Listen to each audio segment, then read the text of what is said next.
Assalamualaikum warahmatullahi wabarakatuh. Kembali lagi bersama kami, Lain Dunia. Di video kali ini saya akan menceritakan sebuah kisah misteri tentang pengurus jenazah di sebuah rumah sakit. Kisah ini diangkat dari seorang narasumber yang dimana nama dan tempat sudah kami samarkan agar menjaga dari hal yang tidak diinginkan di kemudian hari. Tapi sebelum masuk ke ceritanya, jangan lupa ambil posisi yang paling nyaman dan bunyikan tombol lonceng notifikasinya. Dan cerita pun dimulai.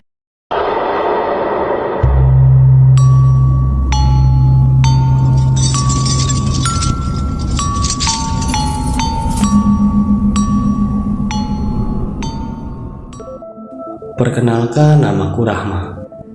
Aku bekerja sebagai pengurus jenazah di sebuah rumah sakit. Pukul 7 malam, aku sampai ke tempat kerja. Tepat 30 menit sebelum shift kerjaku dimulai. Datang lebih awal sudah menjadi kebiasaan setiap orang yang bekerja di bidang ini. Bagaimanapun aku mengerti bahwa bekerja di bagian pengurus jenazah membutuhkan sedikit pengorbanan yang lebih dibanding pekerjaan yang lain. Sambil berjalan menelusuri lorong, kusapa rekan kerjaku satu persatu dan bergegas memasuki ruang ganti untuk bersiap-siap. Malam ini tak ada waktu untuk bersantai bagiku. Ada mayat yang datang minta diotopsi dan diurus secepatnya. Sebagai pengurus jenazah, sudah sepantasnya aku memastikan bahwa kepengurusannya dapat berjalan dengan lancar.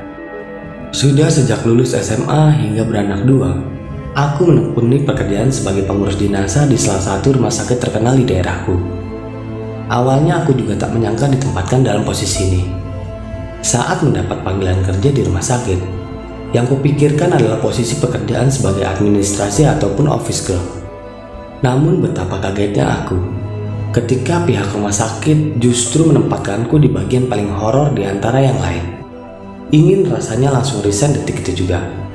Tetapi karena terhimpit keadaan ekonomi yang sulit, mau tidak mau aku harus menjalani pekerjaan ini.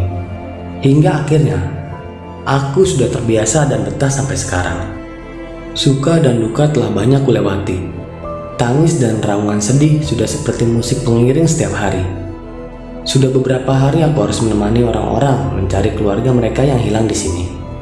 Kadang terbesit perasaan tidak tega ketika melihat mereka silih berganti menyibak kain penutup mayat hanya untuk memastikan apakah yang tergeletak di sini orang yang dikenalnya atau bukan. Selain jenazah pasien yang meninggal di rumah sakit ini, aku pun ditugaskan untuk mengurus jenazah titipan pihak kepolisian.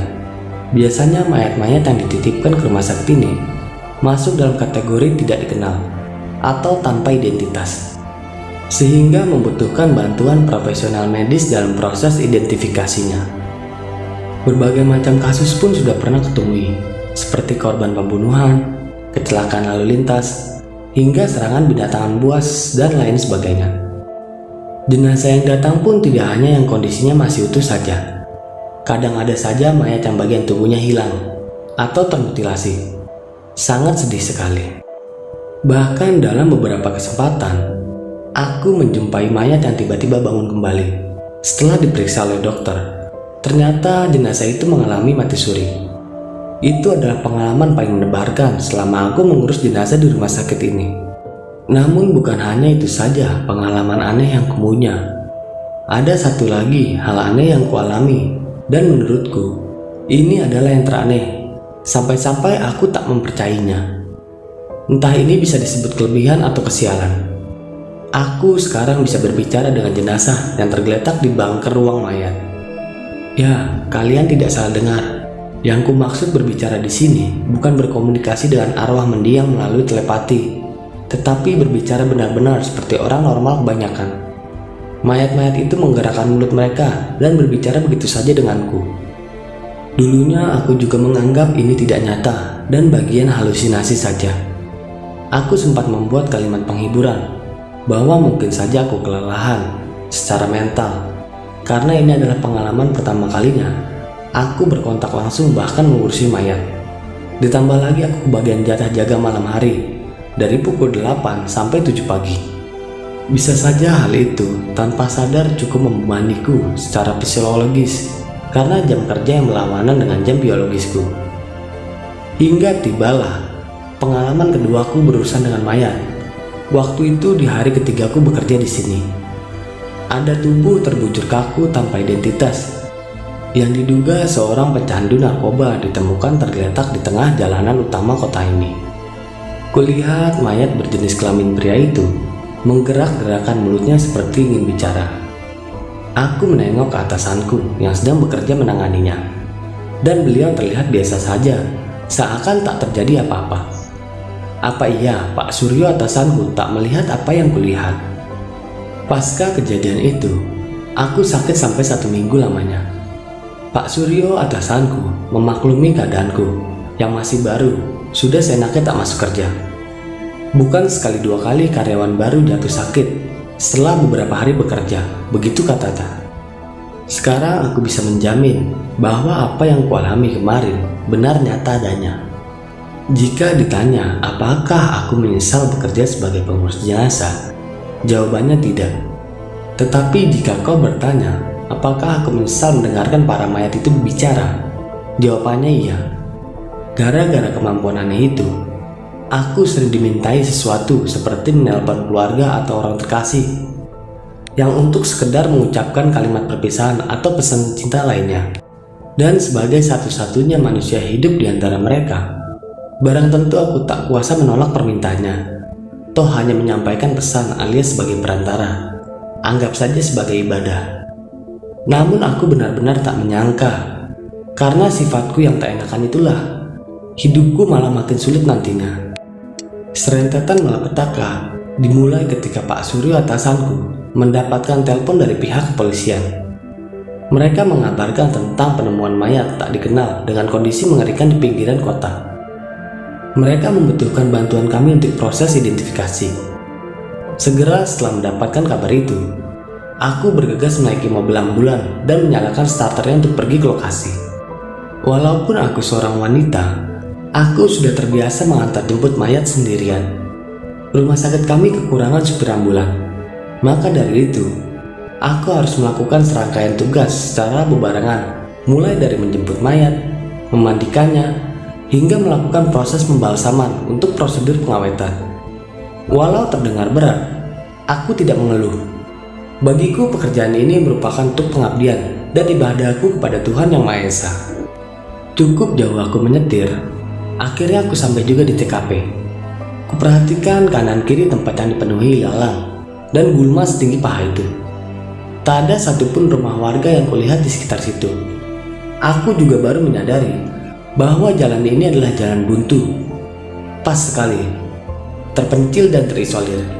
Kombinasi yang tepat untuk melakukan hal berbahaya tanpa ketahuan. Terlihat warga ramai melingkar di depan. Sekilas kulihat juga para polisi berompi neon ngejreng yang sedang mengamankan lokasi. Kusipitkan mataku karena tanpa sengaja terkena sorotan lampu motor salah seorang warga. Dengan segera aku menekan klakson untuk meminta jalan beserta memecah kerumunan demi bisa parkir dengan nyaman. Dengan sigap aku mengeluarkan brangkar atau tandu mayat dan kantung mayat berwarna kuning. Tak lupa menggunakan safety first berupa sarung tangan medis guna menghindari rusaknya mayat sebelum proses otopsi. Bergegas aku hampiri petugas polisi dengan rompi ngejrengnya yang sedang berdiri di samping kerumunan warga. Dilihat dari penampilannya, sepertinya beliau kapolsek di sini. "Selamat malam Pak, saya ditugaskan pihak rumah sakit untuk membawa jenazah ini." Aku berkata dengan tegas dan mantap, sembari menunjukkan surat tugas rumah sakit kepada petugas polisi itu. "Oh iya, tolong bawa mayat ini Mbak. Keterangan lanjutan sudah saya sampaikan kepada atasan Anda lewat telepon tadi," katanya. "Dan tolong hati-hati saat mengangkatnya, karena dikarenakan kondisi kaki yang hancur. Saya takut ada serpihan yang hilang dan menyulitkan proses identifikasi nantinya." "Baik Pak," Aku mengangguk mengiyakan instruksinya. Dengan langkah tenang, aku menyibak tali garis TKP, kemudian berjalan menghampiri cahaya senter para polisi di depan sana. Seketika bau anyir darah memenuhi rongga hidungku. Sedikit menyesal mengapa tidak sempat memakai masker tadi. Mataku menelisik keadaan mayat di depanku saat ini. Tubuhnya bersimbah darah hingga menutup sebagian besar wajahnya. Lalu mataku turun melihat kondisi kakinya. Dan benar saja, seperti apa yang dikatakan Kapolsek tadi, kaki yang dibalut celana jeans pensil itu terlihat hancur hingga tulang keringnya mencuat. Seperti mayat ini mengalami derita yang betul-betul kala ajal menjemputnya. Aku terlunyut memikirkan hal itu. Dengan dibantu beberapa petugas polisi, aku memasukkan jenazah malang ini ke dalam kantung mayat secara hati-hati. Bergotong royong kami membawa dan meletaknya dengan pelan di belakang mobil ambulan. Lalu aku menyalakan mesin mobil dan bersiap untuk berangkat menuju ke rumah sakit. Setelah sampai di rumah sakit, aku mempersiapkan mayat itu untuk diantarkan ke ruang otopsi. Lalu aku bersih-bersih untuk melanjutkan pekerjaanku. Karena perut ini sudah keroncongan, akhirnya aku mulai melahap makan malamku yang disediakan oleh pihak rumah sakit ini. Selang beberapa lama, Pak Suryo datang ke tempat ruanganku. "Rahma, sudah selesai makannya?" "Sudah, Pak." Aku mengangguk menanggapi pertanyaan Pak Suryo, lalu beranjak dari posisi dudukku. "Itu mayat yang tadi. Otopsinya sudah selesai. Tolong segera mandikannya karena mayatnya perempuan. Dan urus pembalsamannya ya," ucap Pak Suryo seraya melenggang pergi. "Pak, apa sudah ada petunjuk baru tentang mayat ini?" Aku bertanya dengan penasaran. Atasanku berhenti di depan pintu ruang karyawan, kemudian menoleh kepadaku. "Belum," katanya. "Makanya kamu usahakan pakai formaldehida yang banyak nanti, agar mayatnya bisa lebih awet. Mungkin butuh waktu lama dalam proses identifikasi." Pak Suryo meninggalkanku dengan senyum terpatri di wajah. Mendengar instruksinya, aku langsung merapikan peralatan makanku dan bergegas menuju kamar mayat di ujung lorong. Dibutuhkan waktu sekitar 4 jam untuk mengurus satu jenazah. Itu pun jika kondisinya baik-baik saja. Tetapi melihat kondisi jenazah tadi, sepertinya akan membutuhkan waktu lebih lama. Tanpa membuang waktu, aku langsung menuju bangsal yang tertulis daftar kerjaku. Aku menyibak kain penutup yang sudah tak putih terkena percikan darah, lalu mulai menyalakan keran untuk memandikan sang jenazah. "Assalamualaikum, Mbak. Permisi ya, Mbak. Saya di sini cuma bantu ngurusin mbaknya saja." Tidak lupa aku meminta izin kepada mayat di depanku sembari membatin merapalkan serangkaian doa. Ini adalah ritual yang selalu kulakukan kala memulai proses pemandian.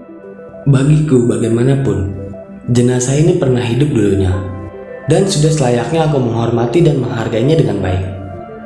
"Waalaikumsalam, Mbak, silakan." Ada suara yang tiba-tiba menyahut. Hatiku agak berdesir mendengarnya. Ku tengok ke arah kanan dan kiri, tetapi tidak ada satupun manusia hidup di ruangan ini selain diriku. Dengan teramat pelan, aku mengarahkan pandanganku ke bawah, ke arah tempat tidur yang memuat jenazah tadi. Seketika aku lupa bagaimana caranya bernapas. Sambil meneguk ludah, aku menatap waspada mayat yang kubawa tadi. Dan benar saja, ternyata mayat itu yang menyahut salamku. "Saya mandikan ya, Mbak, biar wangi nanti." Aku gemetar memegang keran, lalu menyiramkannya ke tubuh jenazah tadi dengan pelan. Ku usap-usap rambut panjang dan lurusnya menggunakan sampo sasetan yang kubeli dalam perjalanan. Ku ambil kapas tebal ruas jari untuk membersihkan darah yang menempel di wajahnya. Tak lupa ku gunakan sabun agar noda-noda darah terangkat dengan pasti. Nampak jelas beberapa luka memar kebiruan di sudut bibir, juga mata yang menghiasi wajahnya. Air mata mengalir memenuhi wajah babak belurnya. Berulang kali aku mengusap sudut matanya agar sisi samping wajahnya tetap kering. Kadang aku juga menenangkan dengan ucapan sabar. "Sudah takdirnya, Mbak, atau ingat Tuhan, Mbak?" Kalau ditanya takut atau tidak, sudah pasti aku akan menjawab takut. Walaupun sudah bertahun-tahun menghadapi situasi seperti ini, tetap saja ini terasa menyeramkan, apalagi saat melihat wajah mereka. Ketika mereka mencoba berkomunikasi denganku, ekspresi mereka akan tetap datar selayaknya mayat. Mungkin karena faktor berhentinya sirkulasi darah dalam tubuh sehingga menyebabkan kekakuan. walaupun belum dalam level ekstrim. Jadi hanya bagian bibir mereka saja yang bergerak-gerak seperti ikan koi. Juga tatapan mata yang mengikuti kemanapun diriku bergerak. Sabar ya mbak, sebentar lagi selesai kok. Memangnya mbak kenapa bisa sampai begini? Aku bertanya untuk menenangkan tangisannya. Dengan suara parau, ia menjawab, saya dibunuh sahabat saya sendiri mbak. Saya dipukuli sampai babak belur. Kaki saya dipukuli dengan tongkat glove, sakit sekali mbak. Mayat itu menceritakan sembari menangis terseduh-seduh. Mulutnya membuka dan menutup bak ikan kehabisan air. Disusun serangkaian kata dengan susah payah. Aku sedikit terkesiap mendengar perkataannya. Refleks aku bertanya, kok bisa sahabat mbak bertindak sejahat itu mbak? Dia berutang banyak sama saya. Sudah berulang kali saya menagihnya, tapi tak kunjung dia bayar hutang-hutangnya. Sampai kemarin aku datang ke rumahnya untuk menagih, tetapi dia justru memukuliku dan menyeretku ke pinggir kota. Astagfirullahaladzim. Aku istighfar mendengar penuturannya. Raungannya menggema mengisi keheningan malam, membuat bulu kuduku seketika berdiri. Aku mencoba menanyakan nama, tetapi si mayat masih sibuk menangis sesibukan sendiri. Ya sudahlah, lebih baik fokus ke pekerjaan saja, walaupun tidak bisa fokus-fokus banget. Aku melanjutkan pekerjaanku dengan mengeringkan sekujur tubuh sang jenazah. Tak ada bagian tubuh yang kulewatkan, terutama bagian mata, hidung, mulut, dan lubang tubuh lainnya. Aku sedikit ngeri melihat bagian kakinya. Tulang keringnya sedikit mencuat, memperlihatkan warnanya yang keputih-putihan. Belum lagi ada beberapa jemari kakinya yang hampir terputus. Kuluruskan otot-otot di sekujur tubuh jenazah yang mulai menegang kaku. Kusayat bagian lehernya, kemudian kuhubungkan dengan selang mesin pembalsaman. Mesin itu yang nantinya akan mengalirkan cairan formaldehida yang berguna untuk menjaga kondisi tetap segar. Aku harus memastikan bahwa semua bagian tubuh terisi formaldehida, bahkan hingga ke bagian rongga terkecil.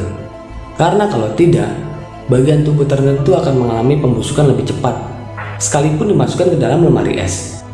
Dibutuhkan sekitar 2 galon cairan formaldehida untuk mengawetkan mayat hingga 7 hari. Setelah memastikan seluruh tubuhnya dialiri formalin, segera aku tutup mayat itu menggunakan kain baru. Kudorong bangsal yang ditempatinya menuju mesin pendingin di pojok ruangan. Dengan sedih kumasukkan ia ke dalam kulkas secara hati-hati. Aku sering membawa keluar masuk mayat ke dalam freezer, tetapi entah mengapa rasa sedih masih membayangiku. Orang-orang yang biasanya beristirahat di kasur empuk, di akhir hayatnya justru harus berakhir beristirahat di mesin pendingin, menjaga tubuhnya agar tidak membusuk, sembari menunggu kedatangan orang terkasih yang belum tentu akan menjemputnya. Dan cerita pun selesai.